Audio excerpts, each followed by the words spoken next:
Hey Janae, Hi. are you ready to watch shows? Yeah. Hi guys. Hi Hi. Chloe, how are you doing? Good. How are you? Good, Excited to watch some shows. me too. Hi Madison. Hi. All right, is everyone ready? What shows do we want to watch today? What about Johnny Bravo or maybe Big Bang Theory? We could watch Gossip Girl or even Saved by the Bell. Oh, that 70s show or Mad Men. All right, let's start with checking out Johnny Bravo. Johnny Bravo first aired in March of 1995 on Cartoon Network. Viewers fell in love with Bravo's Elvis-like personality and his sense of humor. However, Bravo's womanizer persona proves to be problematic. He constantly catcalls women, with one of his most famous lines being, "Hey there, hot mama." All of the female characters are portrayed as if they are objects, simply there to be flirted with by Johnny. Many of the female characters are depicted as housewives or dumb blondes, which enforces harmful stereotypes. Meanwhile, Johnny Bravo is only ever shown in a positive light. With this show being targeted towards children, it clearly does not set a good example as to how women should be treated, and has the potential to come off as promoting this sort of behavior towards women in an attempt to be popular or get the ladies. As stated by Monishita Roy in Time's Up, Sexism in Cartoons Should Be Noted and Shunned. What the new and young generation learns today reflects on the society of tomorrow. It is extremely important to keep a check on what the young generation sees and learns. Cheap, shoddy German merchandise. Look out, it's gonna blow!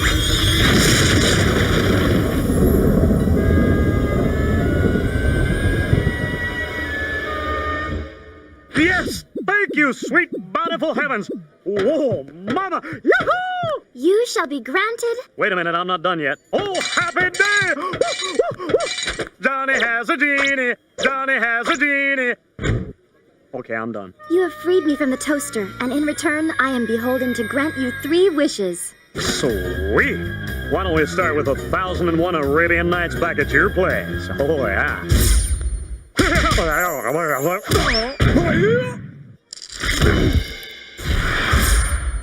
I warn you, one more cheesy come on, and according to genie bylaws, you will be imprisoned inside the toaster for all eternity.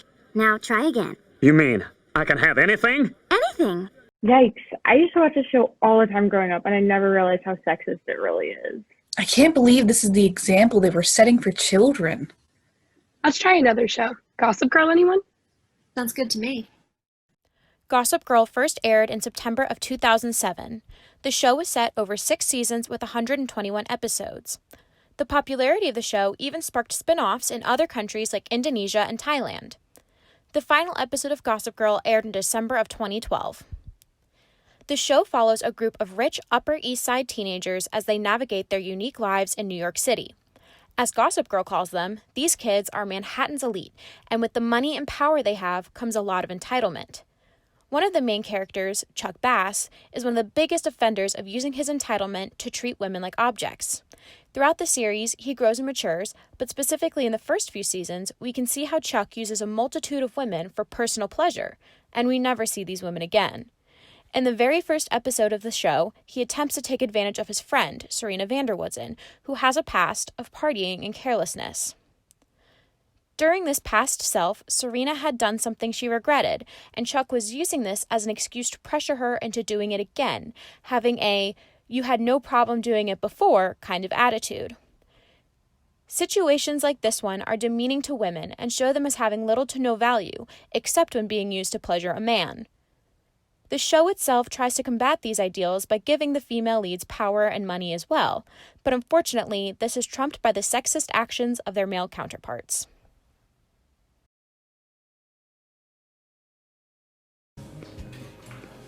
Oh my god, this is so good. Well, if you're looking for a way to thank me, I've got a couple ideas. It's a sandwich, Chuck. This is... This is not happening right now. You worried Nate'll find out? Last year, the Shepherd wedding. You think I don't know why you left town? It's pretty classy, yes. I think you're more like me than you'd admit. No, that was then. I'm trying to change. I liked you better before. Stop it! Fuck! No! Fuck! Stop! No! Get off of me! Oh my god, what is Chuck doing? I don't remember him being so icky. I used to look up to the characters in Gossip Girl. I never realized how badly women are portrayed in the show. I can't believe this show just brushed off what happened. Poor Serena and girls everywhere who just got slapped in the face with poor writing. I did not like how women were clearly shown as objects and manipulated by the men. Yeah, that's true. The female characters just seemed as if they were there to just please the men. Yeah, can we watch something else instead? Saved by the Bell first aired in 1989 and was popular enough to be given 4 seasons as well as a reboot. Due to the high school setting, the show was aimed at younger audiences, mostly teenagers and young adults. The show follows the main character Zach Morris and his friends Slater, Jesse, Lisa, Kelly, and Screech as they navigate high school and find themselves in all sorts of situations. However, the problems arise, particularly with the character of AC Slater and his jokes and attitudes toward the women in the show, both within the main character list and with side characters.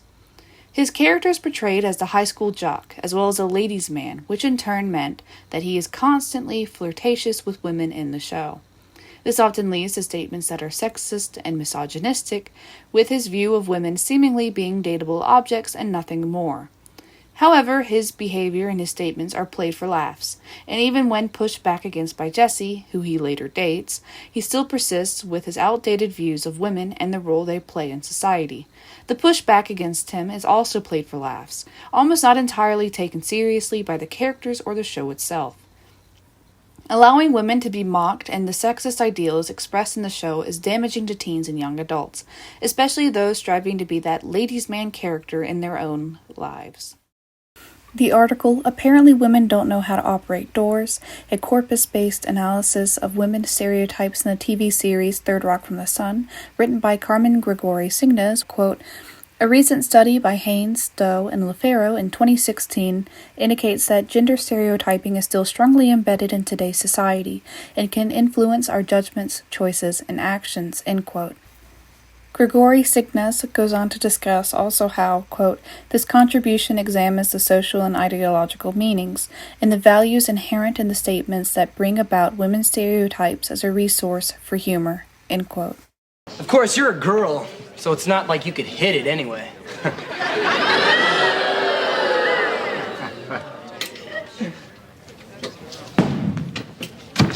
You know what I like about you, Jesse? You throw just like a girl. Hey, why don't you just hire a man to do it? Jesse, thanks for helping me make the team. Well, hey, I just stood up for what I believed in. Oh, she's a cute little feminist, isn't she? You're on thin ice, Bubba. Why do the men in these shows always have to treat women this way? I know, right? In all the shows we've watched so far, the girls are portrayed as nothing more than objects. I wonder why nothing has seemed to change in television. I don't know about you guys, but I don't want to watch this anymore. Next. That 70s Show was a hit American sitcom following the lives of 6 Wisconsin teenagers: Eric, Donna, Hyde, Kelso, Jackie, and exchange student Fez. Though airing from 1998 to 2006, it is set from 1976 to 1979. Unfortunately, the show uncritically brings 1970s era sexism, racism, and homophobia along with it. Minutes into the pilot episode, the audience is given a POV perspective as Eric ogles Donna's mother's chest. This trope is then carried throughout the series. Jackie's character is initially disliked by the boys and tolerated only for her looks. At one point, Hyde suggests Eric picture Jackie in a bikini with increasingly loud music drowning out her voice, until he exclaims, "My God, she is hot," for laughs. Little is done to develop her character throughout the series, with occasional moments of death or vulnerability played for laughs. Notably, Jackie's actress Mila Kunis was 14 years old when the show began. All other actors were over 18. Eric's sister Lori is portrayed as promiscuous in a disparaging light. Her character is portrayed as a lowlife for her sexuality, while the male characters are cheered on for their conquest when they get together. What if you were stranded on a desert island with her? Murder-suicide? Okay. Picture Jackie in a little bikini made out of coconuts. Where's our signal fire? And don't give me any boo-hoo, my hands are bleeding. Suck it up. Aw, damn, I got a splinter. You couldn't grab the tweezers as the ship was going down? Moron. Well, that was unpleasant. Okay, try it again. But this time, do what I do.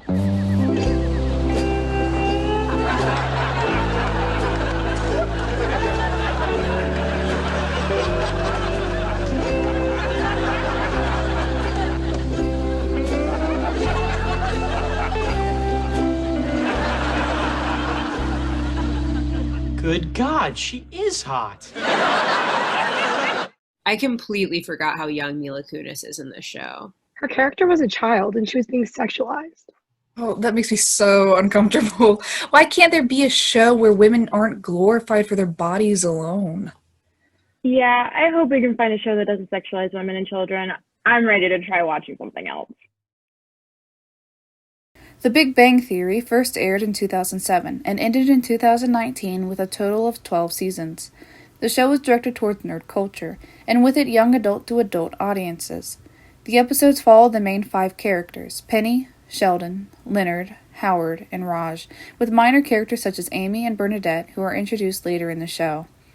The main male characters all fall under the nerdy archetype, interested in comics, the STEM field, science fiction shows, video games, and are not socially skilled, especially around women. However, their awkwardness towards women also creates many misogynistic and sexist remarks, especially towards Penny. Due to the sitcom aspect of the show, all of these sexist jokes are played for laughs, with them hardly ever discussing the major issues of what is being said and portrayed. Despite these sexist remarks and the objectifying behavior towards Penny and the other female characters, the female characters still interact and even go on to develop romantic relationships with the male characters. This portrays that it is all right to say these things to women, even in a joking manner, which is incredibly harmful and perpetuates the allowance of sexist behaviors. The intelligence of the women in the show, particularly Penny, is also played for laughs, as the male characters and the show itself go to great lengths to try and show her and some of the other female characters as not intelligent, and stupid because of that lack of intelligence and knowledge, especially in the STEM field.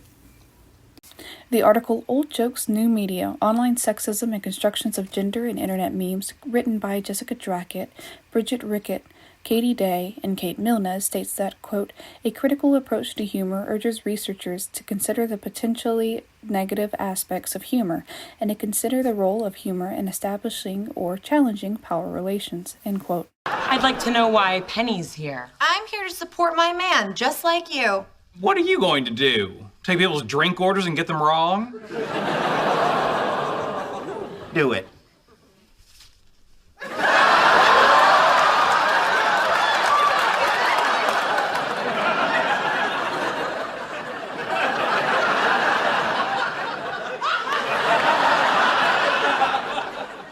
What, did she do it yet?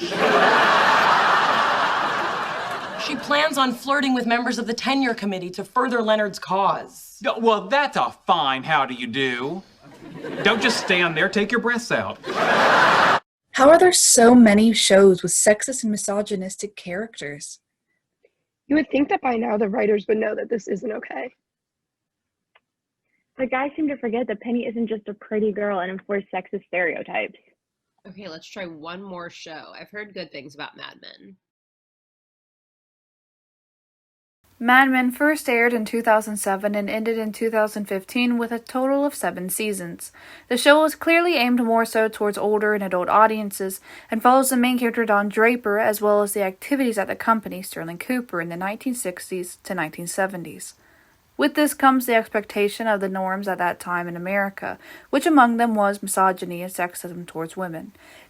However, despite the show delving into these subject matters of how women were treated both in and out of the workplace environment, it has been called into question how far the show takes it. The show has been called into question with the glorifying and romanticizing of sexism, as the male characters who show these traits in particular are shown to be suave or masters of seduction, with their sexist pickup lines and behaviors toward the women in the show. Don Draper, the main character, is also one of ththese men, labeled as a womanizer yet shares the same sexist traits as the other men and social norms of the time. The show, while discussing the subject of sexism and misogyny that was perpetuated during that time, does find itself often romanticizing these times in some cases, only creating more problems when it could have been pushing back against these issues more fervently.